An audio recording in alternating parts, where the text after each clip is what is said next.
So hello everyone, my name is Alish Bajwar. और जैसा कि आप जानते हैं कि हम लोग केमिस्ट्री की बुक पढ़े थे, लेकिन अब पता चला कि केमिस्ट्री की न्यू बुक आ गई है जो आप देख सकते हैं। तो अब से हम अपनी इस नई न्यू बुक को फॉलो करेंगे, ठीक है। तो हमारा जो पहला चैप्टर है, फर्स्ट चैप्टर है, that is states of matter and phase changes. ठीक है, हमारे पास ये चैप्टर है जो हम डिस्कस करेंगे। आज हमारा फर्स्ट लेक्चर है जिसके अंदर हम लोग व्हाट इज केमिस्ट्री, केमिस्ट्री क्या है इसके बारे में पढ़ेंगे और फर्स्ट 3 ब्रांचेस के बारे में पढ़ेंगे, ठीक है। तो चलिए स्टार्ट करते हैं विद द केमिस्ट्री। केमिस्ट्री का इंट्रोडक्शन, ठीक है। तो केमिस्ट्री क्या है? केमिस्ट्री जो है वो साइंस की एक ब्रांच है, ठीक है। तो हम लिखते जाते हैं chemistry is the branch of science. ये डेफिनेशन आपको याद होनी चाहिए। केमिस्ट्री जो है वो साइंस की एक ब्रांच है, शाख है, which deals with the deal करती है विद द प्रॉपर्टीज। प्रॉपर्टीज का मतलब होता है किसी भी सब्सटेंस की खुसूसियात, उसके फीचर्स, उसके कैरेक्टरिस्टिक्स, उसकी खुसूसियात क्या होती है, हम प्रॉपर्टीज कहते हैं। तो किसी भी सब्सटेंस की प्रॉपर्टीज, स्ट्रक्चर, स्ट्रक्चर का मतलब होता है उसकी अरेंजमेंट, ठीक है, उसकी अरेंजमेंट क्या है, एंड कंपोजिशन। कंपोजिशन का मतलब होता है बनावट, किससे बना हुआ है वो, कंपोजिशन ऑफ सब्सटेंस, ठीक है। केमिस्ट्री के अंदर हम सब्सटेंसेस के क्या पढ़ते हैं, the branch science, sorry science, science की ब्रांच डील करती है प्रॉपर्टीज, खुसूसियात, फीचर्स, स्ट्रक्चर, अरेंजमेंट कैसी होती है, एंड कंपोजिशन, बनावट किसकी, सब्सटेंसेस की, इज कॉल्ड केमिस्ट्री, ठीक है। उसे हम केमिस्ट्री कहते हैं। अब ये जो केमिस्ट्री अच्छा डील्स ये हमारे पास, इसके अलावा it also deals with the physical changes and chemical changes. Physical changes or chemical changes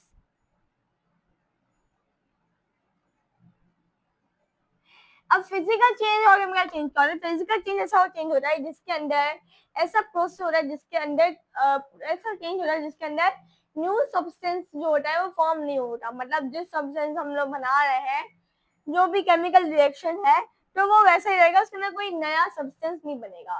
लेकिन केमिकल चेंज के अंदर कोई एक नया सब्सटेंस बन जाता है, तो ये फर्क होता है कि न्यू सब्सटेंस हमारे पास नहीं बनता। जैसे हमारे पास आइस जो है उसका मेल्ट करके वो वाटर के अंदर बन जाती है, ठीक है, वाटर के अंदर तब्दील हो जाती है, चेंज हो जाती है, तो it is called physical change. लेकिन केमिकल चेंज ऐसा हो गया कि हम लोगों ने क्या किया कि डीकम्पोजिशन ऑफ वाटर है, ये हमारे पास केमिकल चेंज है, ठीक है।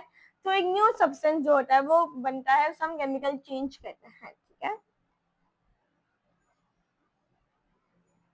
Chemical change in matter. Matter is something that occupy space and have मास, जो जगह घेरती है और वजन रखते हैं, हम मैटर कहते हैं। तो हमारे पास जो केमिस्ट्री है वो फिजिकल चेंजेस को भी डील करती है और केमिकल चेंज को भी डील करती है, मैटर के अंदर होते हैं। एंड इसके अलावा लॉज और प्रिंसिपल, लॉज और प्रिंसिपल कानून कायदे, कानून और कायदे विच गवर्न्स, जो चलाती है इन चेंजेस को। मतलब कि जिस कानून और जिस कवानीन के तहत पर ये जो चेंजेस होते हैं, जो ये चेंजेस जो होती हैं उनको गवर्न करती हैं, चलाती हैं, वो भी हम लोग केमिस्ट्री के अंदर स्टडी करते हैं, ठीक है। तो this is the definition of chemistry जो आपको याद करनी चाहिए, याद होनी चाहिए कि केमिस्ट्री जो है वो साइंस की ऐसी ब्रांच होती है जो डील करती है properties, structure and composition of substances, ठीक है। और इसके अलावा हमारे पास फिजिकल चेंजेस को भी डील करती है, केमिकल चेंजेस को भी डील करती है इन मैटर, एंड लॉस और प्रिंसिपल, और वो कवानीन को जो हमारे पास इन चेंजेस को गवर्न करती है, मतलब चलाती है, कंट्रोल करती है, ठीक है। अब ये जो हमारे पास कंपोजिशन होती है, ये हमें हेल्प करती है किसके अंदर, to find the percentage of element and compound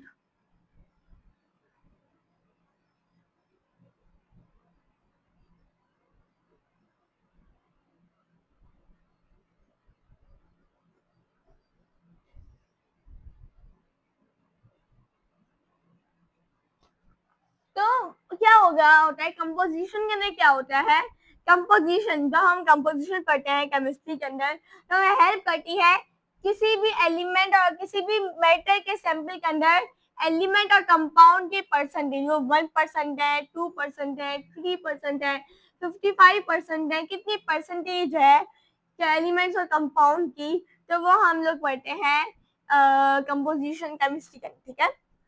इसके अलावा जो स्ट्रक्चर होता है, अब स्ट्रक्चर का मतलब होता है अरेंजमेंट ऑफ एटम, एटम की अरेंजमेंट, एटम किस तरह अरेंज होता है कि कहाँ पे, मैटर के अंदर, arrangement of atom in a matter, in matter,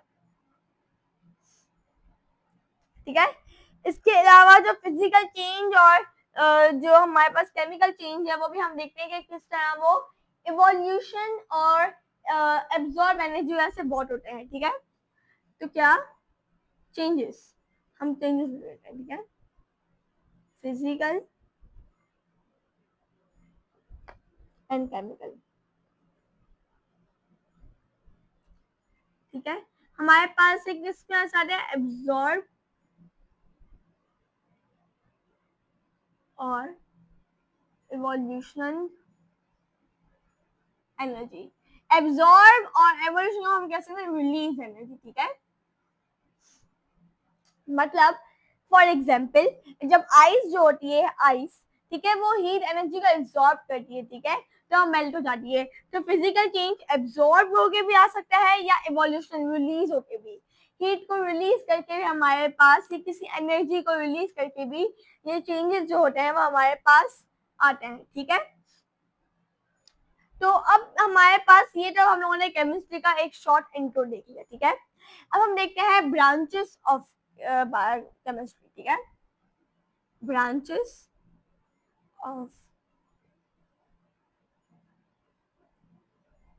ठीक है, इन कॉम्प्लेक्सिटी, कॉम्प्लेक्स सब्जेक्ट,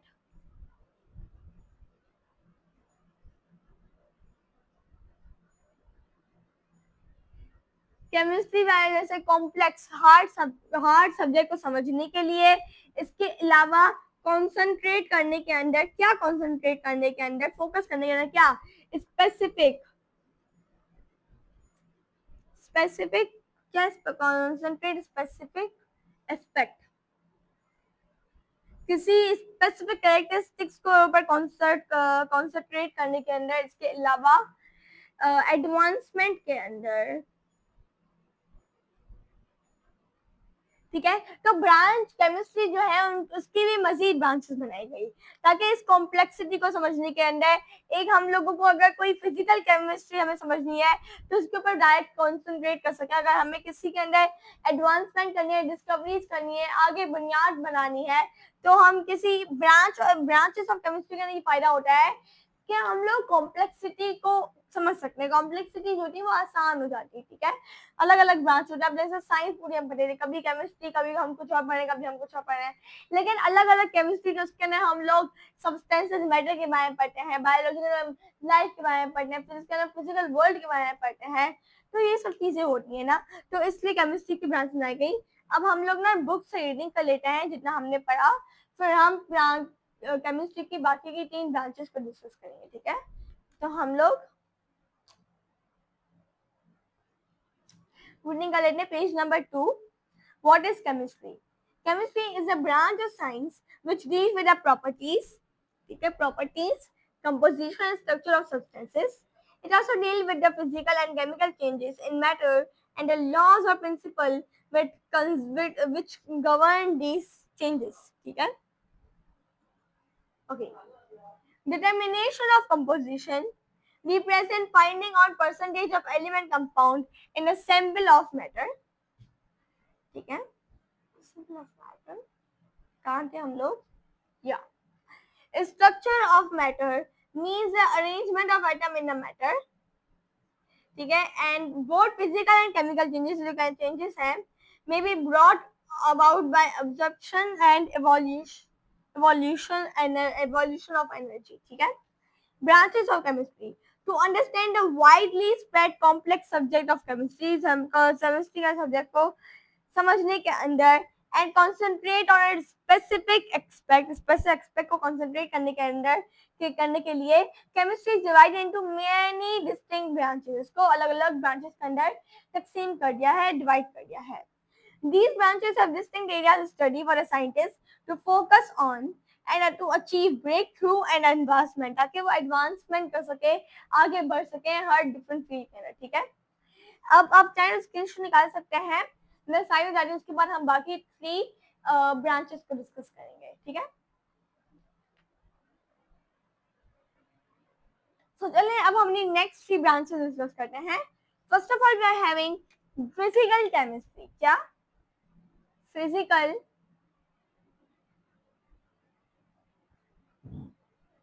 केमिस्ट्री. अब ये जो ब्रांच होती है ये क्या करती है? It investigate. क्या इन्वेस्टिगेट करती है? इन्वेस्टिगेट का मतलब होता है तहकीक करती है. दिस ब्रांच इन्वेस्टिगेट तहकीक करती है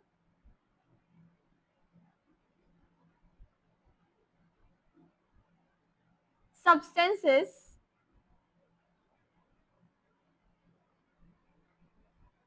at atomic and molecular level.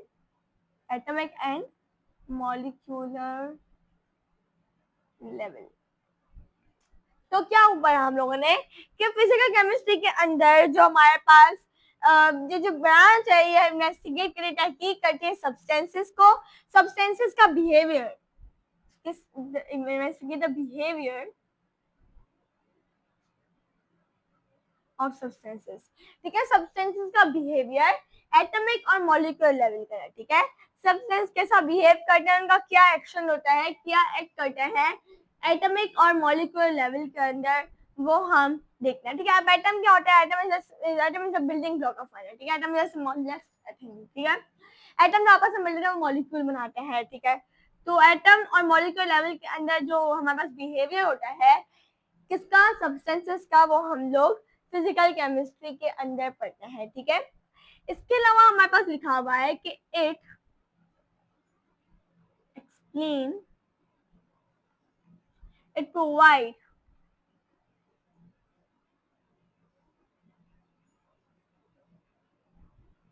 Clear explanation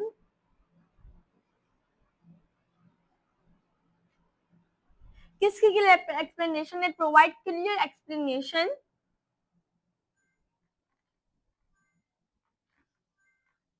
as to how fundamental physical laws governing our world cause atom and molecules to show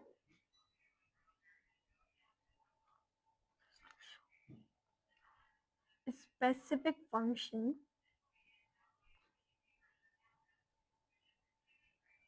and in turn to react to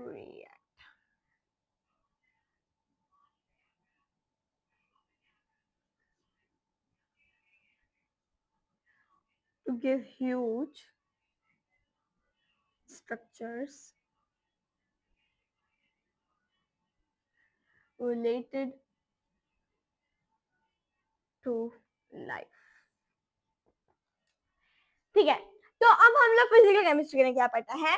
physical chemistry जो हमें clear explanation देती है, बिल्कुल साफ explanation देती है, वजाहत देती है कि कैसे फंडामेंटल, इंपॉर्टेंट, सिग्निफिकेंट, फंडामेंटल मतलब इंपॉर्टेंट, सिग्निफिकेंट, जरूरी फिजिकल लॉज, फिजिकल कानून, दुनिया के जो कानून है, जो कुदरत के कानून है, वो किस तरह इस दुनिया को चलाती है, किस तरह इंपॉर्टेंट जो फिजिकल कानून है, कुदरती कानून है, वो किस तरह इस दुनिया को चलाते हैं, कि एटम और मॉलिक्यूल जो अपने स्पेसिफिक क्या दिखाती हैं, रिएक्शंस,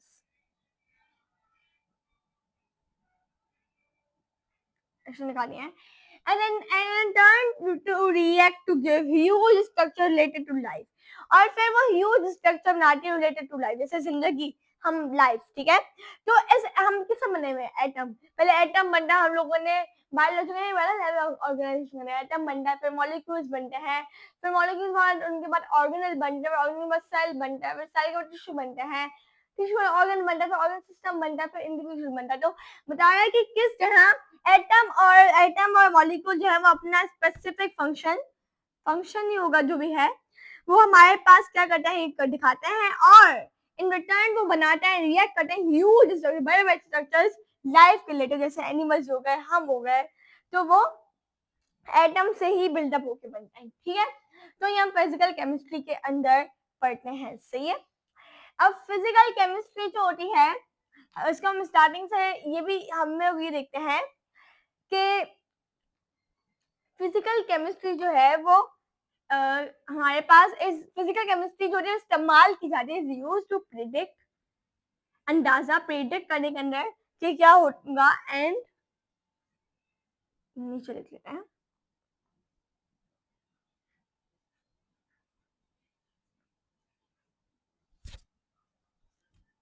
प्रिडिक्ट करने के अंदर, and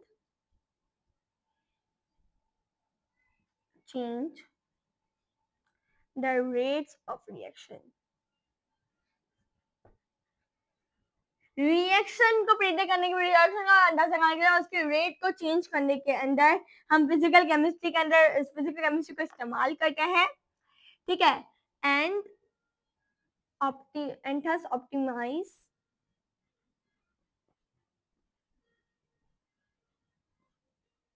the condition to carry out reactions on industrial scale, ठीक है।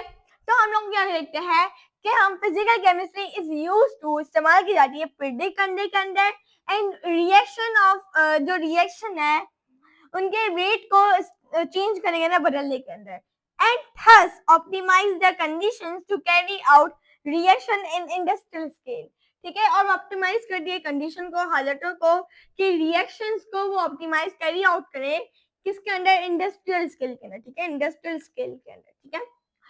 तो ये थे हमारे पास फिजिकल केमिस्ट्री। अब हम लोग आते हैं, अपनी जगह थोड़ी कम है तो पहले हम एक काम करते हैं, हम लोग इसको जो है वो बुक्स रीडिंग कर लेते हैं, फिर इसको मिटाकर और नेक्स्ट ब्रांच पढ़ेंगे, ठीक है। चलें, तो physical chemistry, this branch investigate how substances behave at atomic and molecular level. It provides clear explanation as to how fundamental physical laws governing our world cause atom and molecule to show specific characteristics, ठीक है, function characteristics लिखे हैं आप यहाँ पर, and in return react to huge structures related to life related, ठीक है, related. Physical chemistry is also used to predict and change the rate of reaction and thus optimize the conditions to carry out the reactions on industrial scale, ठीक है, मैंने books reading के लिए। अब हम लोग आपका स्क्रीनशॉट निकाल सकते हैं फिजिकल केमिस्ट्री का भी, हमें सारे हो जाएंगे, उसके बाद हम लोग अपने इनऑर्गेनिक केमिस्ट्री पढ़ेंगे, ठीक है।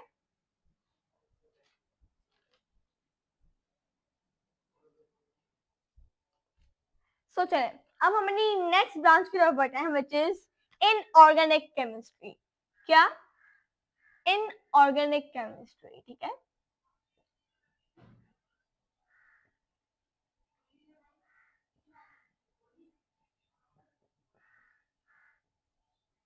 ठीक है, अब इनऑर्गेनिक केमिस्ट्री के अंदर हम क्या पढ़ते हैं? It is a study of synthesis. Synthesis का मतलब होता है तैयार करना, ठीक है, बनाना, सिंथेसिस। कंपोजिशन, बनावट, हमने किस चीज से बना हुआ है, कंपोजिशन। प्रॉपर्टीज, उसके फीचर्स, उसके खसूसियात, उसके characteristics, properties. Synthesis, composition, properties, structure and structure किसका? ऑफ एलिमेंट एंड कंपाउंड, ठीक है, एलिमेंट और कंपाउंड का स्ट्रक्चर, ठीक है। अब ये तो आप देखेंगे तो केमिस्ट्री की डेफिनेशन हो गई, ठीक है, सिंथेसिस, कंपोजिशन, ठीक है, एलिमेंट और कंपाउंड का। लेकिन इसके अंदर है दैट वो एलिमेंट और वो कंपाउंड दैट हैव लिटिल और नो कार्बन, जिनके अंदर थोड़े या तो कार्बन नहीं होते, जो जहां पे जिसके अंदर कार्बन मौजूद नहीं होते, ऐसे एलिमेंट्स, ठीक है, हमारे पास होते हैं हाइड्रोकार्बन। हाइड्रोकार्बन की पूरी स्टडी जो हम ऑर्गेनिक केमिस्ट्री, जो हम नेक्स्ट ब्रांच के लिए पढ़ेंगे। इसके अलावा जो भी एलिमेंट्स होते हैं वो हम इनऑर्गेनिक केमिस्ट्री के अंदर, इनऑर्गेनिक केमिस्ट्री के अंदर पढ़ते हैं। हाइड्रोकार्बन और उसके डेरिवेटिव्स के अलावा जो भी हमारे पास कंपाउंड एलिमेंट होते हैं, उनके स्ट्रक्चर, उनके कंपोजिशन, उनकी प्रॉपर्टीज, उनकी सिंथेसिस, सारी की सारी चीजें हम इनऑर्गेनिक केमिस्ट्री में पढ़ते हैं। तो क्या पूरा यहाँ पर ऐसे लिखी हुई है कि जिसके अंदर लिटिल या कार्बन और नो कार्बन या कार्बन ना हो, वो हम इनऑर्गेनिक केमिस्ट्री के अंदर पढ़ते हैं, ठीक है। अब ये जो इनऑर्गेनिक सब्सटेंस, तो जो इनऑर्गेनिक सब्सटेंस होता है इज कंपोज्ड ऑफ या आर कंपोज्ड ऑफ, ये बने हुए होते हैं, किससे बने होते हैं? Are composed of metals, non-metals, ठीक है, metals, non-metals and mixture of them, उनका मिक्सचर, ठीक है, मिक्सचर them, मेटल और नॉन मेटल का मिक्सचर क्या कहलाता है? मेटल्स, ठीक है, mixture of metal, mixture of them, these लिख लेते हैं, mixture of these, metals, non metal, ये जो ऑर्गेनिक कंपाउंड होते हैं, इनऑर्गेनिक कंपाउंड होते हैं, ये मेटल से बने होते हैं, नॉन मेटल से बने होते हैं, और इनके मिक्स जिन्हें हम मेटलॉइड भी कहते हैं, वो ऊपर लिख लेती हूँ, मेटलॉइड, ठीक है। इसके अलावा सॉल्ट, नमक, and acid and bases, acid and bases, ये हमारे पास कुछ चीजें आपको याद करनी होंगी। तो आ सके क्वेश्चन के organic compounds are composed of, आप लिखेंगे organic compound composed of metal, non metals and their mixture of these, ठीक है, सॉल्ट, एसिड एंड बेसिस, ठीक है। ये तो ऑर्गेनिक सब्सटेंसेस हुए, ठीक है। अब ये जो इनऑर्गेनिक सब्सटेंस है क्यों बनाए जाते हैं, कंपाउंड क्यों बनाए जाते हैं, ठीक है। ये जो इनऑर्गेनिक कंपाउंड होते हैं ये लेबोरेटरीज के अंदर सिंथेसाइज किए जाते हैं, बनाए जाते हैं, ठीक है। तो अभी क्यों बनाए जाते हैं, क्यों सिंथेसाइज किए जाते हैं? Because they are used as, ठीक है, इनऑर्गेनिक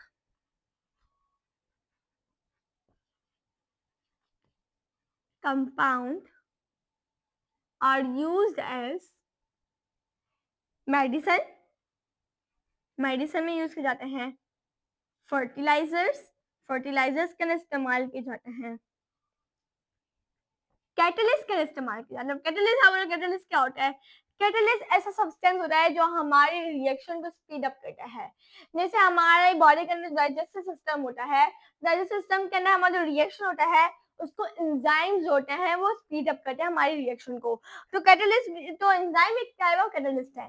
तो कैटलिस्ट क्या होता है? कैटलिस्ट ऐसे सब्सटेंसेस होते हैं जो हमारे रिएक्शन को, केमिकल रिएक्शन को स्पीड अप करते हैं, जल्दी से उसको स्पीड अप करते हैं, ठीक है।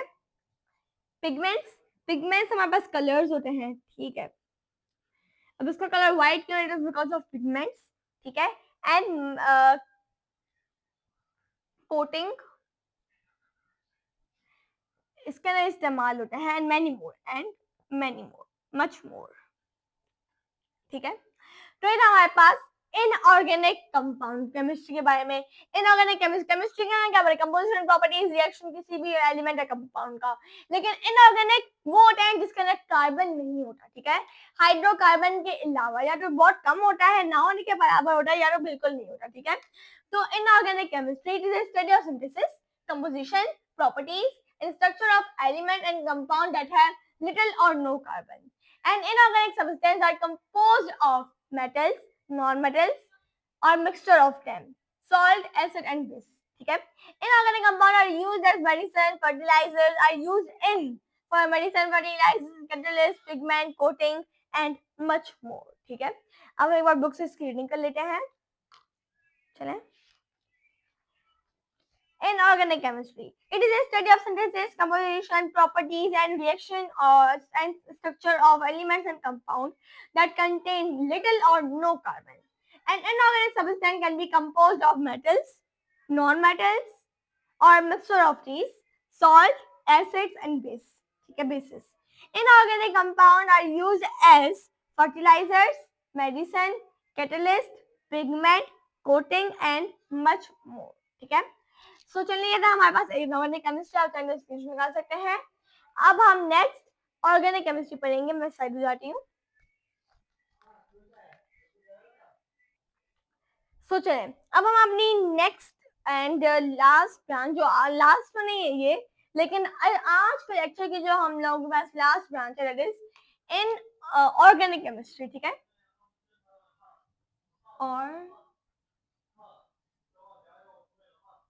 ऑर्गेनिक केमिस्ट्री,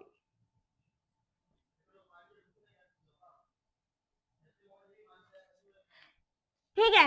अब हम लोगों ने इनऑर्गेनिक केमिस्ट्री पढ़ा था इससे पहले, ठीक है। अभी हम लोगों ने इनऑर्गेनिक केमिस्ट्री पढ़ा, अब हम पढ़े ऑर्गेनिक केमिस्ट्री। अब ऑर्गेनिक केमिस्ट्री और इनऑर्गेनिक केमिस्ट्री जो है आपस में बिल्कुल एक दूसरे के अपोजिट में आ जाती है, ठीक है। तो ऑर्गेनिक केमिस्ट्री में हम लोगों ने पढ़ा, इनऑर्गेनिक केमिस्ट्री में हम लोगों ने पढ़ा कि हम ऐसे एलिमेंट्स और कंपाउंड की स्टडी करेंगे जिसके अंदर कार्बन नहीं होगा, ठीक है। जिसके अंदर कार्बन का नामो निशान होगा, या तो थोड़ा कार्बन होगा या तो कार्बन नहीं होगा। तो लेकिन ऑर्गेनिक केमिस्ट्री में क्या पढ़ेंगे, ऑर्गेनिक केमिस्ट्री में हम पढ़ेंगे ही कार्बन के बारे में, ठीक है। उस एलिमेंट्स के बारे में पढ़ेंगे और उन कंपाउंड के बारे में पढ़ेंगे जिनके अंदर कार्बन मौजूद हो, ठीक है। So it is the branch of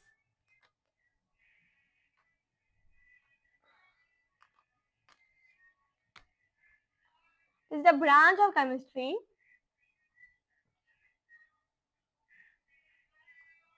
that deals with the carbon compound, क्या, कार्बन कंपाउंड, ठीक है, जिन्हें हम हाइड्रोकार्बन कंपाउंड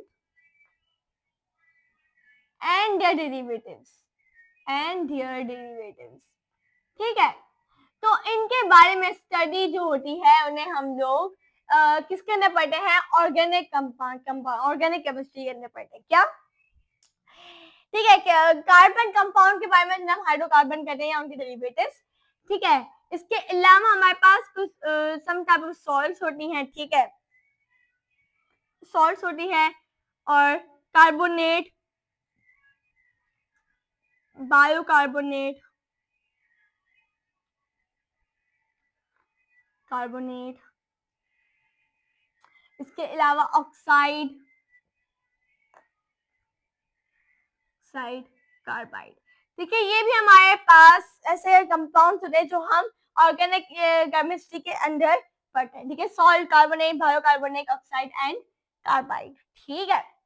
तो ये तो हमारे पास हुए, ठीक है। अब इस ब्रांच को क्या पढ़ते हैं, in this branch we study formation, कैसे बनते हैं, फॉर्मेशन, स्ट्रक्चर, अरेंजमेंट क्या होती है, composition,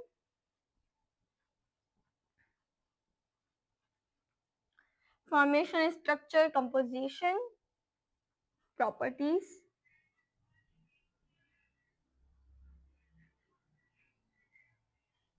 and reaction.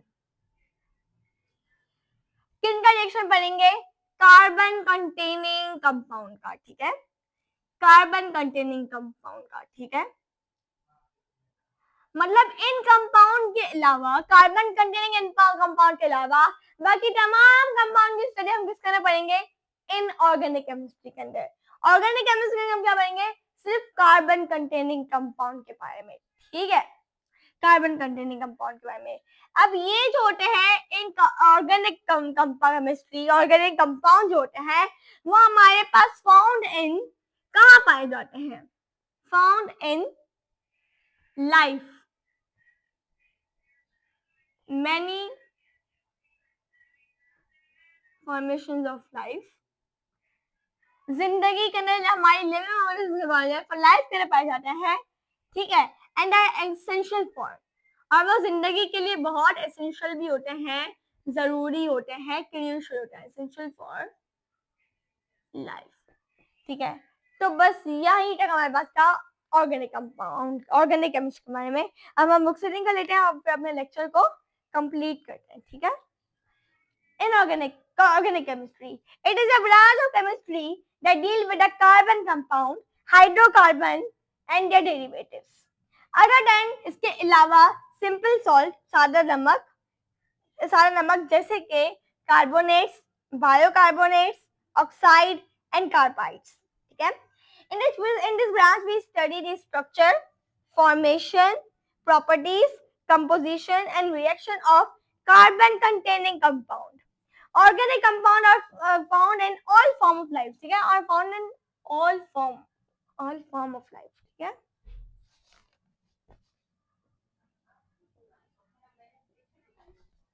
And they are also essential for life, और वो जिंदगी के लिए और also essential होते हैं, ठीक है। फिर हमारा आज का लेक्चर जिसके अंदर हम लोगों ने केमिस्ट्री का एक इंट्रो देखा और 3 ब्रांचेस को डिस्कस किया, ठीक है। तो अगर आपको हमारा लेक्चर अच्छा लगा हो तो प्लीज लाइक करें, और अगर कोई क्वेरी हो, कोई मसला हो तो आप कमेंट सेक्शन में पूछेंगे, मुझे बहुत खुशी होगी। सो मिलते हैं अपने नेक्स्ट लेक्चर के अंदर, तब तक के लिए अल्लाह हाफिज।